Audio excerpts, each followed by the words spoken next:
नमस्कार दोस्तों, हमारे भारत के दक्षिण राज्य और तमिलनाडु में एक जगह है पंबन द्वीप और वहीं दूसरी तरफ श्रीलंका देश है और बीच में समुद्र और मन्नार की खाड़ी पड़ती है। हमारे भारत के पंबन द्वीप और श्रीलंका के बीच मन्नार द्वीप को जोड़ने वाले पुराने पुल को कहा जाता है राम सेतु। सबसे पहले श्रीलंका के मुसलमानों ने इसे आदम पुल कहना शुरू किया था। उसके बाद ईसाई या फिर पश्चिम के लोग इसे एडम ब्रिज कहने लगे और वे मानते हैं कि आदम इस पुल से होकर गुजरे थे। पर उनके मानने से क्या होता, वो तो दोस्तों इस घटना को काल्पनिक भी मानते हैं। अब चलिए यहाँ से थोड़ा हटकर अपने कंटेंट पर दोबारा वापस आते हैं।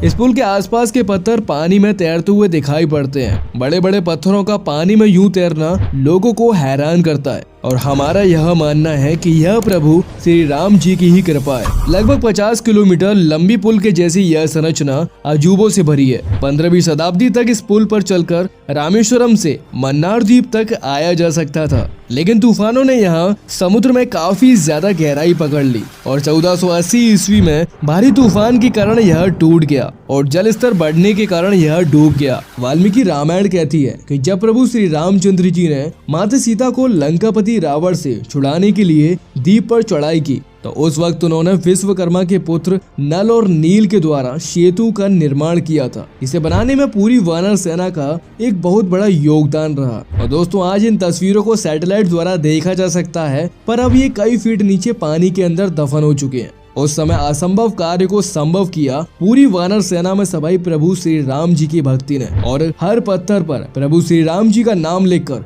समुद्र में पत्थर फेंके गए और ये पत्थर पानी में तैरने लगे।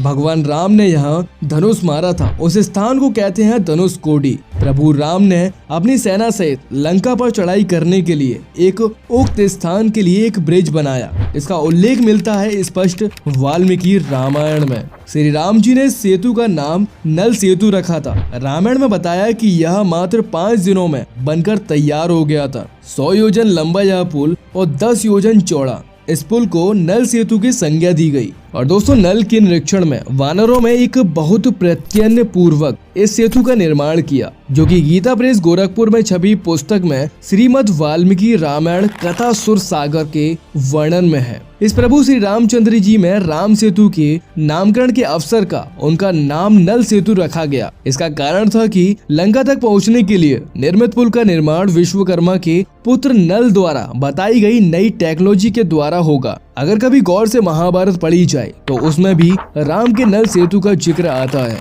वाल्मीकि रामायण में कई ऐसे प्रमाण हैं जो कि सेतु में बनाने की उच्च टेक्नोलॉजी का प्रयोग किया गया था। और कुछ वानर बड़े बड़े पत्थरों को यंत्रों के कुछ समुद्र तट पर ले आते और कुछ वानर 100 योजन लंबा सूत पकड़े हुए थे, अर्थात पुल का निर्माण सूत से सीध में हो रहा था। वाल्मीकि रामायण के अलावा कालिदास के रघुवंश में 13वें सर्ग में राम के आकाश मार्ग से लौटने का वर्णन किया गया। इस सर्ग में राम द्वारा सीता को राम सेतु के बारे में बताने का भी वर्णन है। यह सेतु कालांतर में समुद्री तूफानों आदि की चोटों खाकर टूट गया था। अन्य ग्रंथों में कालिदास की रघुवंश में सेतु का वर्णन भी मिलता है।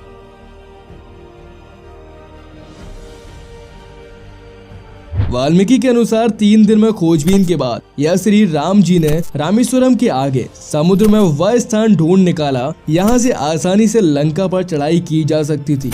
उसके बाद नल और नील की मदद से उक्त स्थान से लंका तक का पुनर्निर्माण करने का फैसला किया। इसमें धनुष कोडी भारत के तमिलनाडु राज्य में पूर्वी तट पर रामेश्वरम द्वीप के दक्षिण किनारे पर स्थित एक गाँव है और धनुषकोडी पंबन द्वीप के दक्षिण पूर्व में स्थित है, जो कि श्रीलंका में तले मन्नार में करीब 18 मील पश्चिम में। और दोस्तों, इसका नाम धनुषकोडी इसीलिए रखा गया कि यहाँ से श्रीलंका तक वानर सेना के माध्यम से नल और नील ने जो पुल बनाया था, उसका आकार मार्ग धनुष के समान ही है। इस पूरे इलाके को मन्नार समुद्री क्षेत्र के अंतर्गत माना जाता है। धनुषकोडी ही भारत और श्रीलंका के बीच एकमात्र बॉर्डर है जहाँ समुद्र नदी के की गहराई जितना है जिसमें कहीं कहीं भूमि नजर आती है। और दोस्तों इस सेतु पर नासा के द्वारा काफी ज्यादा रिसर्च की गई और वहाँ पर एक स्टडी में बताया कि जिस तरह से ये पुल डूब चुका है, इसमें लगभग 7000 साल पुराने इसमें पत्थर है और 4000 साल पुराना यह पुल, और यह पत्थर कोरल और सिलिका द्वारा निर्मित है। और इसमें हैरानी की बात दोस्तों ये है कि यहाँ से कोई भी जहाज सीधा श्रीलंका नहीं जाता। अगर जाना होता है तो वह पूरा घूम कर जाता है। और यह घटना इसको एक अलग ही राह पर लेकर खड़ी कर देती है, क्योंकि सत्य को प्रमाण की आवश्यकता नहीं होती। अजीब परंतु बेहद ही विचित्र।